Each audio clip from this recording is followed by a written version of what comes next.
Mga ginikanan ug pipila ka mga tinunan sa Lagtang National High School may reklamo human kurala sa school principal ang tapad nga Lagtang Elementary School ang naandang agianan sa mga tinunan ug mga ginikanan. Adunay live update si Chona Carion exclusive. Chona? Yes, Bob, gawas nga layo ang tuyukan sa mga tinunan na balaka usab sila ilabi na kun panahon sa tinguan, bahaon ang ilang agianan. Lisudan kay layo man sad to ang muagon niya. Naibong lang di ba na pag-agi na mo kay say kanang sirado siya ba niya. Muto niya na ang guard na kanang agi lang mo pikas kaw niya. Muto ni balik na lang sad mi diri agi. Murag nahasol jud mi kay layo jud kay siya niya. Kini mo'y reaksyon sa usa sa mga tinunan sa Lagtang National High School. Kini human ang ilang naandang agianan nga mosulod sa Lagtang Elementary School, gikural sa principal sa maong tunghaan.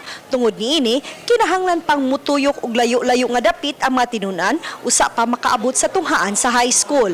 Ang pipila ka mga tinunan miuyon pa apan aduna gihapoy laing gikabalakan sa ilang bag-ong agianan karon. Darag lakaw ang baha lang yun.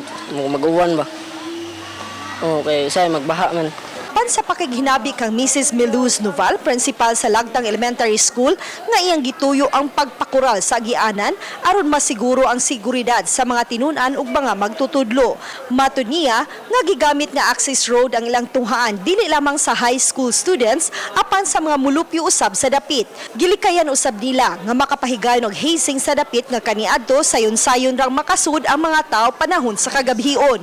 Gidugang sa principal nga nagkasabot na usab sila sa principal sa high school sa maong plano. It's a matter of kuan lang na siya kanang maanag ta. Dili ino nga sila agianan. Nya another thing, last year pagbago na ko dinhi last year. Ang ako sang kuanan, ang atong proteksyonan ako ang atong mga bata. Gagmay bang elementary, nya dagko bang secondary. Nya first week sa among klase last year, nagsinumbagay ang elementary o ang secondary. Oh. Eh syempre nagkuan ana, nagsinumbagay din buto ang nagkadugo diri, ang agtak. Hinuon ang ita na karon og paagi ang kanagkuan sa high school kung asay mas duol nga kaagian sa ilang gibadabanang 900 ka mga tinunan. Mapasalamaton usab sila nga mitanyag ang usa ka konsehal sa barangay nga paagian ang iyang luna sa mga tinunan. Karon nga pagkakaron ba mga malayo pa ang agianan, mao na nga murag nanay reklamo nga mga ginikanan. Pero kung nanato diri ganiha ang damakpak dito mga ginikanan ganiha pag pag opinion program mo kay si konsehal man to Radni ang istorya gid nga iya jud po opinan. Kung dili karon ugma maagian na.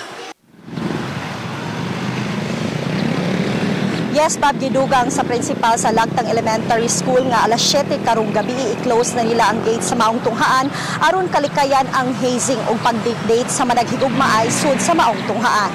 Bob? Thank you so much, Chona Carion, sa imong live report.